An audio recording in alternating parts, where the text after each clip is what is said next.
Assalamualaikum warahmatullahi wabarakatuh. Waalaikumsalam warahmatullahi wabarakatuh. Apa kabar teman-teman? Baik. Baik, alhamdulillah. Nah, hari ini karena kita akan melakukan kegiatan konseling kelompok, sebelum kita mulai lebih lanjut, alangkah baiknya kita berdoa dimulai. Berdoa selesai. Nah, terima kasih teman-teman. Nah, kita kayaknya lebih enak kalau misalnya kita saling berkenalan satu sama lain ya. Iya. Kalian sudah tahu belum nama saya? Belum. Baik, saya akan memperkenalkan diri. Nama saya Rafitok Semawardani. Teman-teman bisa memanggil saya Vita. Hai, Rita. Nah, perkenalannya dimulai dari samping kanan saya. Silakan. Hai. Hai. Nama saya Delia Salsabila, bisa dipanggil Adel. Hai Kak Adel. Hai. Selanjutnya. Hai. Hai. Nama saya Nafisa Alha, bisa dipanggil Nafisa. Hai Nafisa. Nah, silahkan selanjutnya. Perkenalkan, nama saya Razita Adaha, dipanggil Zita. Hai Zita. Perkenalkan nama saya Muhammad Mugena Permana. Hai Mugi. Nah, kalian sudah pada hafal belum nih nama-namanya? Sudah. Coba ya dites ya. Ini namanya siapa? Adel. Telepon. Dan ini namanya? Nafisa. Yang ini? Razita. Rajimin. Ayo, siapa namanya? Zita. Yang ini? Mugi. Kalau ini? Vita. Yeay. Kalian sudah pada kenal ya? Iya. Nah, baik. Oke, teman-teman sebelumnya tahu nggak konseling kelompok itu apa? Enggak tahu. Nah, konseling kelompok itu adalah suatu layanan yang diberikan kepada individu melalui dinamika kelompok, yang dimana pembahasannya tentang diri sendiri, yaitu permasalahan seperti masalah keluarga, pertemanan, percintaan, atau masalah-masalah lainnya yang datangnya dari diri sendiri. Nah, kalian juga nggak usah khawatir nih kalau misalkannya cerita kalian akan tersebar luaskan ke halayak luar. Kalian nggak usah khawatir, karena dalam konseling kelompok itu kita ada yang namanya asas kerahasiaan, itu dimana semua anggota kelompok yang hadir pada hari ini harus berjanji dan berkomitmen untuk tidak membocorkan rahasia yang kita bicarakan pada hari ini. Lalu dalam konseling kelompok ini saya harap kalian semua dalam bercerita dapat terbuka, dapat nyaman, supaya kita di sini bisa menyelesaikan masalah kalian. Nah, saya mau nanya, apakah kalian datang ke kegiatan konseling kelompok ini dengan sukarela atau ada paksaan? Sukarela. Alhamdulillah kalau sukarela. Nah, kalau sudah begitu, nah sebelum kita mulai kepada pembahasan inti kita di dalam konseling kelompok itu ada yang namanya janji konselor. Saya harap teman-teman bisa mengikuti dan mengucapkan janji yang saya ucapkan. Janji ini tuh untuk apa? Nah, janji ini tuh untuk supaya kalian berjanji untuk tidak memberitahukan atau menceritakan permasalahan apapun yang didengar hari ini kepada orang lain. Janji konselor ini, saya mulai dari saya ya. Janji konselor dengan ini menyatakan bahwa saya, Rafitok Semawardani, sanggup dan bersedia menerima, menyimpan, menjaga, memelihara, dan merahasiakan data dan keterangan yang datang dari klien saya atau dari siapapun juga, yaitu data dan keterangan yang tidak boleh dan tidak layak untuk diketahui oleh orang lain. Nah, seperti itu janjinya teman. Silakan kalian mengucapkan janji juga satu persatu, dimulai dari Adel. Janji konselor. Dengan ini menyatakan bahwa saya Delia Salsabila sanggup dan bersedia menerima, menyimpan, menjaga, memelihara, dan merahasiakan segala data dan keterangan yang saya terima dan saya peroleh yang datang dari klien saya atau dari siapapun juga, yaitu data dan keterangan yang tidak boleh dan tidak layak diketahui oleh orang lain. Lanjut oleh Nafisa. Janji konselor. Dengan ini menyatakan bahwa saya, Nafisa Ladha, sanggup dan bersedia menerima, menyimpan, menjaga, memelihara, dan merahasiakan segala data dan keterangan saya terima dan saya peroleh yang datang dari klien saya atau dari siapapun juga, yaitu data dan keterangan yang tidak boleh dan tidak layak diketahui oleh orang lain. Nah, silakan Radita dilanjut. Iya, baik. Janji konselor dengan ini menyatakan bahwa saya, Radita Adha, sanggup dan bersedia menerima, menyimpan, menjaga, memelihara, dan merahasiakan segala data dan keterangan yang saya terima baik dari klien saya maupun dari siapapun juga, yaitu data dan keterangan yang tidak boleh atau tidak layak diketahui oleh orang lain. Nah, baik, dilanjutkan oleh Mugi. Janji konselor dengan ini menyatakan bahwa saya Muhammad Mugiana Permana sanggup dan bersedia menerima, menyimpan, menjaga, memelihara, dan merahasiakan segala data dan keterangan yang saya terima dan saya peroleh yang dari klien saya atau dari siapapun juga, yaitu data dan keterangan yang tidak boleh dan tidak layak diketahui orang lain. Baik. Nah, teman-teman, sekarang kita sudah mengucapkan janji konselor. Jadi saya harap kalian semua benar-benar berkomitmen dan berjanji untuk tidak membocorkan rahasia dan pembicaraan apapun yang kita bahas hari ini. Nah, karena sudah mengucapkan janji, mari kita lanjutkan kegiatan ini ke tahap selanjutnya, yaitu kepada tahap pembahasan. Nah, karena konseling kelompok ini kita membahas tentang permasalahan dari diri sendiri untuk menuntaskan masalah yang kalian punya, supaya kalian tidak memendam lagi, kalian bisa menceritakan apapun yang kalian mau tanpa khawatir. Karena di sini kita akan saling menjaga dan saling memeluk satu sama lain. Perlu khawatir pembahasan yang kalian hari ini akan bocor, dan kita di sini juga akan saling menjaga dan saling merangkul satu sama lain untuk permasalahan kalian, dan kalau memang kalian butuh solusi akan kita kasih. Nah, teman-teman, apakah ada yang bersukarela untuk bercerita terlebih dahulu tentang permasalahan kalian? Udah. Saya, Nah, ya, dari Mugi, silahkan. jadi begini ya, yang saya rasakan ketika kuliah itu, pertemanan itu sangat minim dan juga tidak ada teman yang seutuhnya teman, melainkan teman adalah iblis, iblis adalah teman. Iya. Dimana iblis bisa jadi teman dan teman bisa menjadi iblis, seperti itu. Dan apa yang saya rasakan ketika saya berbicara dengan teman saya, mereka semua tidak bisa menjaga perasaan. Dimana teman di perkuliahan itu sangat amat menyeramkan bagi saya. Ketika saya berbicara dengan si A, maka si A ini akan langsung membocorkan kepada B, C, dan yang lainnya. Nah, saya ingin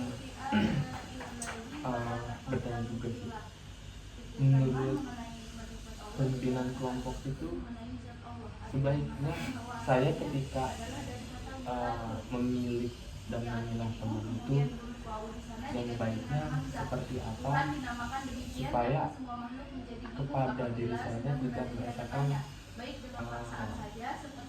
kekhawatiran untuk mengenal teman yang lainnya, supaya saya bisa tidak negatif thinking, saya tetap bisa positif thinking, saya tetap bisa memilih teman yang baik, dan supaya tidak salah memilih teman seperti itu. Udah? Nah, dari teman-teman gimana, apakah ada tanggapan?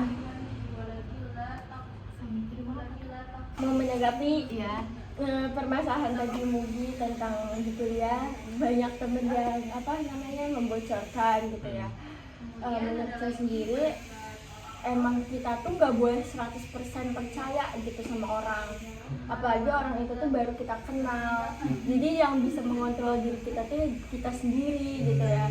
Kalau misalkan kecuali emang itu tuh teman kuliahnya itu emang udah dari sekolah tuh udah deket sama Muginya gitu kan, baru kayak bisa cerita leluasa gitu. Kalau misalkan Mugi sendiri baru kenal sama dia, menurut kita juga kurang tepat gitu untuk bercerita kepada dia gitu, karena kan nggak semua orang bisa menjaga rahasia. Kalau misalkan dianya konselor atau apa, baru pasti itu tuh pasti akan rahasia Mugi itu akan dijaga gitu, bener-bener gitu kan, nggak ada yang bocor sama sekali karena kan emang udah ada janjinya. Kalau misalkan sama temen sebaya atau temen yang baru kenal, emang itu agak bahayanya tuh di situ gitu loh. Kecuali emang Muginya udah kenal dari lama gitu. Kalau misalkan baru kenal sendiri ya itu menurut saya salah Muginya sendiri. Siapa kasih? Dari terima kasih Radita, dari Adel, silahkan dibicarakan tanggapan. Dan dari Nafisa apakah ada tanggapan? Tadi bener menanggapi dari Radita tadi, kita jangan 100% harus langsung percaya kepada orang lain. Teman itu kan belum tentu dia bisa rahasiakan apa yang kita ceritakan kepada dia. Kita juga harus pilih itu apa sih orang itu buat kita percaya, buat kita ceritakan. Jangan 100% kita langsung cerita sana sini gitu kan. Mungkin tuh dia bisa menjaga itu. Mungkin itu sih. Terima kasih Nafisa. Terakhir dari Adel, silahkan untuk menanggapi cerita Mugi. Maaf.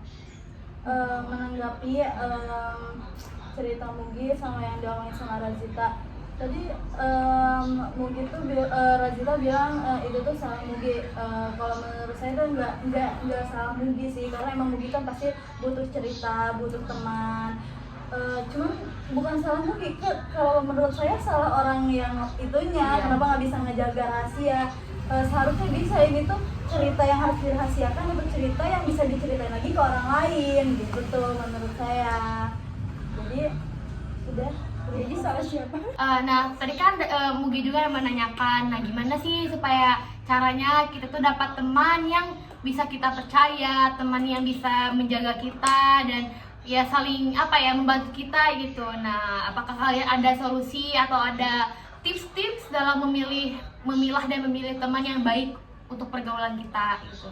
Kalau menurut saya kita tuh temennya kayak sedikit gitu loh, jangan langsung bener-bener nanggepnya teman deket gitu tuh. Seharusnya kayak dikit-dikit dulu. Kita juga harus ngeliat dia tuh karakternya kayak gimana, satu frekuensi apa enggak sama kita, bisa ngejaga rahasia apa enggak gitu tuh. Jadi jangan jangan langsung ngerasa ini teman dekat gue gitu tuh. Seharusnya gitu sih menurut saya. Jadi Nah, dari Rajita, gimana? Apakah ada tips gitu untuk cara memilih teman yang baik gitu?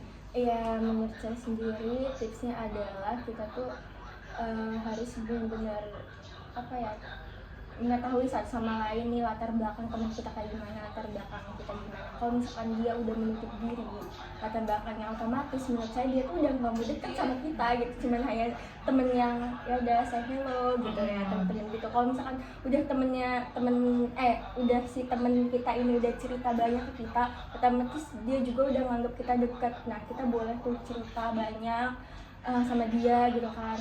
Kalau misalkan pokoknya kita tuh jangan jomblang aja, jangan kayak kita terus yang ini, berarti emang dia tuh menolak diri untuk dekat sama kita. Kita nggak boleh maksain itu, dan itu juga bakal bahaya buat kita gitu kan kita nggak tahu kan teman kita ini juga bakal punya teman gitu kan, gimana rahasia si temen rahasia kita tuh bakal kesebar apa enggak gitu kan, kita nggak tahu gitu kan. Menurut saya sendiri kayak gitu untuk tipsnya sih. Kalau dari Nafisa gimana? Dari saya itu kita melihat dia dulu ya, kita sering main gimana sama dia, pasti tahu kan latar belakangnya seperti apa. Nah kalau misalnya kalau Nafisa nih, misalnya dia udah berani membuka dia membuka cerita tentang keluarga dia atau bisa tentang dia nih, pribadi dia ke kita, berarti dia juga udah bisa membuka diri buat kita, dia merasa nyaman ke kita kan, berarti kita juga bisa pelan-pelan dekat sama dia, terus lama-lama kita juga bisa curhat lah sama dia atau bisa berbagi cerita sama dia gitu tuh. Mungkin itu sih. Itu Nafisa dari Nafisa. Nah, kalau menurut saya sendiri dalam memilih teman itu yang penting kita sefrekuensi dulu. Kita cocok apa enggak sama dia. Entah itu cocok, kan cocok itu dari banyak hal ya, ada cocok dari makanan kesukaan, film kesukaan, lagu kesukaan, atau apapun yang menurutmu, oh aku cocoknya karena sama dia itu sama-sama suka nonton film, atau aku tuh sama-sama suka denger lagu. Jadi kan itu ada kecocokan. Dari kecocokan itu kita sering bahas terus tentang film kesukaannya apa, genrenya apa, kayak gitu terus. Ini kan baru misalnya film, atau kan ada dari misalnya teman kalian suka sama-sama suka baca buku, itu dibahas terus. Nah, dari pembahasan tentang film itu, tentang hobi itu, tentang kesukaan itu akan menimbulkan chemistry, akan menimbulkan kedekatan. Kalian dari situ baru kalian kalau sudah merasa sudah cocok dan dekat, baru bisa membuka diri gitu. Karena kan ketika kita berteman dengan orang lain pun nggak bisa langsung ujuk-ujuk membuka diri gitu kan, bahwa aku punya problem ini dengan keluargaku, kamu punya problem ini dengan pacarmu gitu kan, nggak begitu. Tapi kan harus ada sesuatu pembukaan gitu supaya untuk menimbulkan chemistry terlebih dahulu. Nah, kalau tips dari aku sih gitu, kayak kita mendekatkan dirinya itu nggak harus tentang masalah pribadi kita, tapi apa yang kita suka dan hobi itu tuh bisa menjadi topik menyenangkan untuk kita bisa dekat dengan orang lain. Nah, baru ketika kita dirasa sudah, wah orang ini cocok gitu, orang ini asik ya gitu kan, dan merasa orang ini bisa menjadi tempat curhat saya gitu kan, baru kalian bisa curhat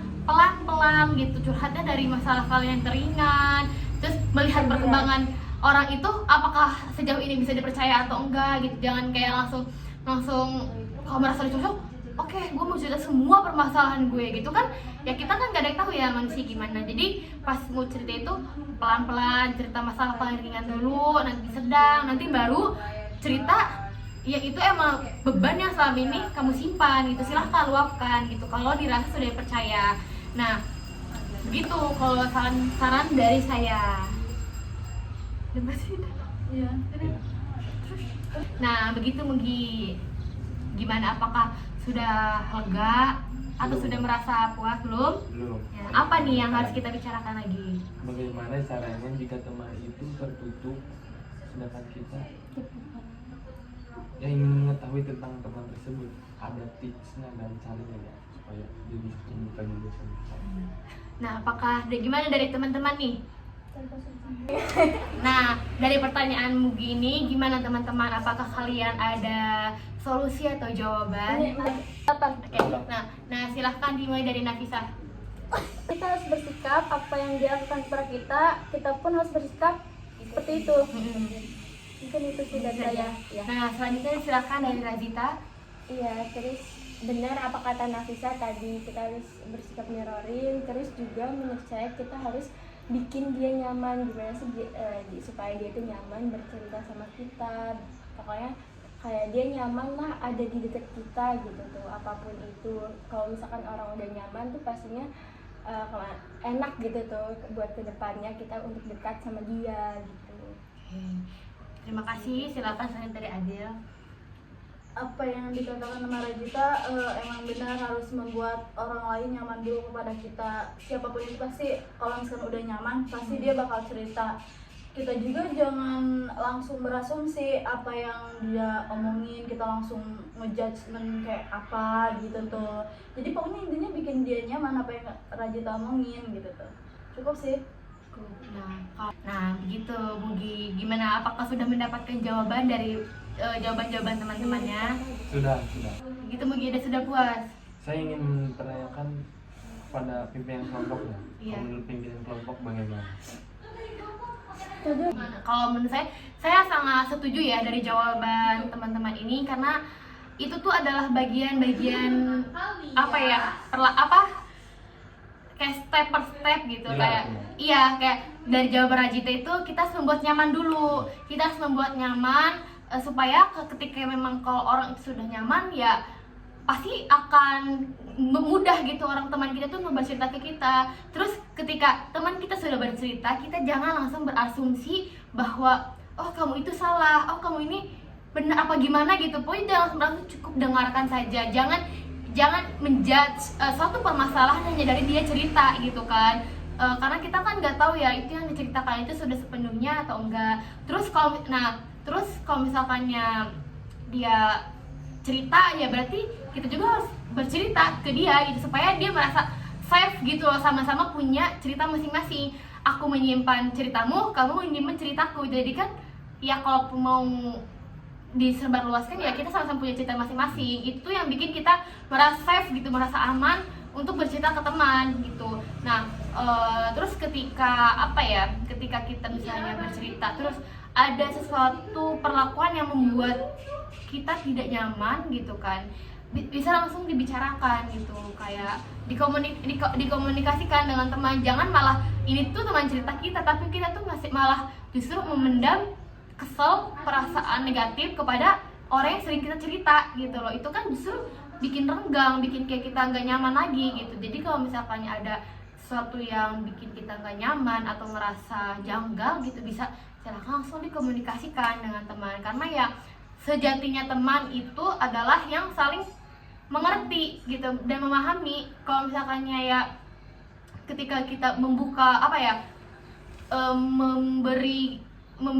mengutarakan perasaan kita atau pendapat kita, dia tuh nggak bakal marah harusnya kalau itu teman. Jadi kayak dia harusnya bisa menerima gitu. Dan itu pun dalam berteman itu kan ada proses ya, ada seleksi alam. Ketika maksudnya ya people come and go gitu loh. Kalau misalkan ya emang teman itu tidak cocok dan ternyata dia ya pergi gitu, ya sudah gitu, itu seleksi alam aja. Pasti bakal banyak di luar sana teman-teman yang lebih baik dan lebih cocok untuk kita gitu. Udah itu. ngomong gitu. Ya cukup, terima kasih. Cukup. Teman dari teman-teman tidak ada tanggapan lagi? Tidak. Nah, alhamdulillah kita sudah ada di tahap akhir yang dimana kita sudah menyelesaikan pembahasan inti kita. Semoga dari permasalahan ini entah itu dari Mugi, teman Razita, Nafisa atau Adel bisa mendapatkan jawaban atau pengetahuan yang sebelumnya tidak didapat dari sini. Dan saya harap semoga pembahasan kali ini bisa bermanfaat untuk kita semua. Dan intinya kita harus baik dan teliti dalam memilih teman, karena teman itu akan membawa kita kepada pergaulan yang buruk ataupun positif, negatif ataupun positif. Itu adalah ditentukan dari diri sendiri dan tentunya teman pergaulan kita. Nah, saya ingin menanyakan, apakah dari kegiatan hari ini kita akan melanjutkan di sesi selanjutnya atau tidak? Iya, bisa Ya, sesuai. lanjut. Nah, karena kalian sepakat untuk lanjut bertemu di sesi selanjutnya, insya Allah kita bertemu di hari yang sama, di jam yang sama dan tempat yang sama di sini ya teman-teman.